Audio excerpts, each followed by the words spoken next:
Well, I quite like some of the phrasing in Scotland the Brave. It's not an official national anthem or anything since we're in the UK. This is actually God Save the King, although I doubt many Scottish people wouldn't be caught dead singing that. Instead, it serves as a sort of de facto national song, along with a few others that people use in sports matches and political rallies. There's a particular line in it, which is Land of my heart forever, Scotland the Brave, which I find quite inspiring, especially when it's set to music.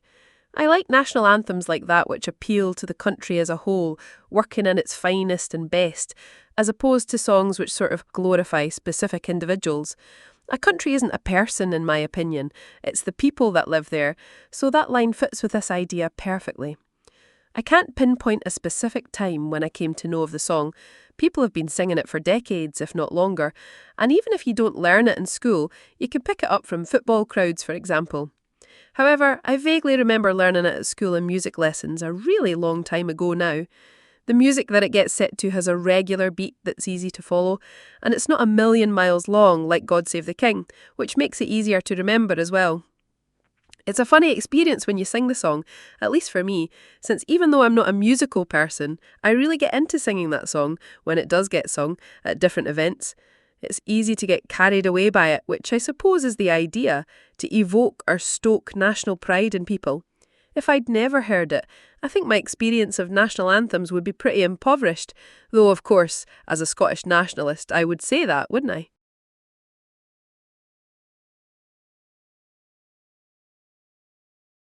What can people learn from songs or poems? Well, all kinds of things.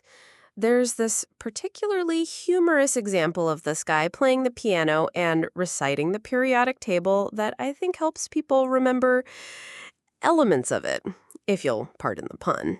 So if they can learn that, then the sky is pretty much the limit, isn't it? Is it easier for children to learn a song or poem than adults? That's a good question. I mean, theoretically, children have more time to learn things like songs compared to adults who've got work and social lives.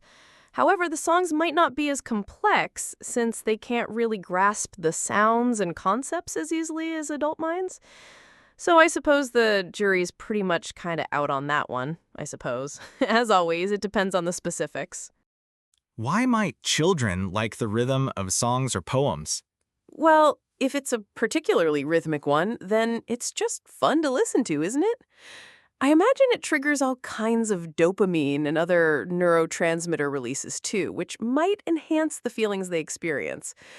Adults will get that too, but since kids are experiencing them for the first time, the high is likely greater, I'd imagine. Do people in your country listen to songs from other countries?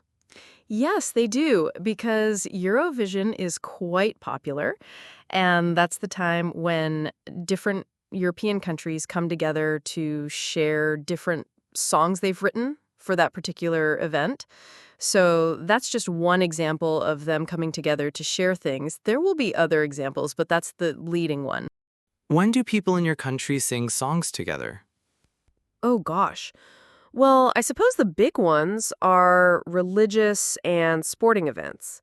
So, for example, football clubs tend to have their own songs as well, and they'll probably, if they're regional or national teams, have the national or regional anthems as well. And then if we talk about religious gatherings, of course, when you're together in church, people tend to sing different hymns and verses from the Bible. Where do people in your country go to sing? Well, other than churches and various other religious establishments, they also do it in football stadiums when the matches are on. I think those are the leading ones. Possibly they would also sing when they have certain school competitions, for example. That might be fun for them to join in. Is it easy for people to memorize songs or poems? I think that's probably contingent on two things. The first will be the person or the individual, and the second will be the nature of what it is they have to memorize.